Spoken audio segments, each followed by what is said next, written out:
Have you ever played a game like Gunfight Arena, Big Paintball 2, or Airsoft Battles and was super good at it, but then went to a game like Bad Business and Arsenal and was bad? Well, I think I have the answer for you. Before this video starts, I'd like to say I'm not a professional in anything I'm talking about, so take what I say with a little grain of salt. Hopefully you enjoy the video.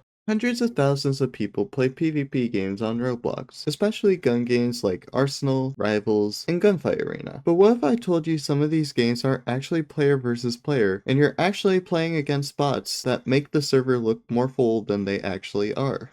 Well, there are three games I'd like to talk about today. The three games are Gunfight Arena, Big Paintball 2, and Airsoft Battles.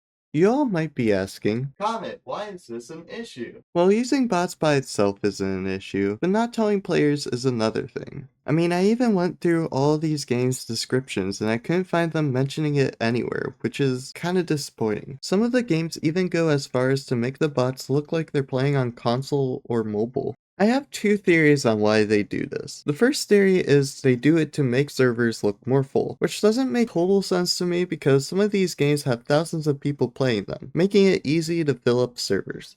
My other theory on why they do this is to make the game more addictive because players are killing other players more often. For example, let's say you have a player named Player A. Player A constantly gets kills and usually wins or gets close to winning. Then we have a player named Player B. Player B usually gets top 10 but doesn't get that many kills. Who do you think will stay longer? Most likely it's Player A because constantly winning makes it more enticing to continue playing. Some of the games even make it so every time you win, you can spin a wheel for different rewards, making them play for even longer. They could even make it so that you could choose whether or not you want to be in a lobby with bots or with only players to make it the player's choice instead of the game creator's choice. I mean, some of these games have 2,000 to 7,000 people playing, which is quite a lot of people. In the end, I think these games should be more open to telling players that they use bots, if they do that, and be more honest with their players instead of feeding them lies and making them have to go out of their way to figure these types of things out.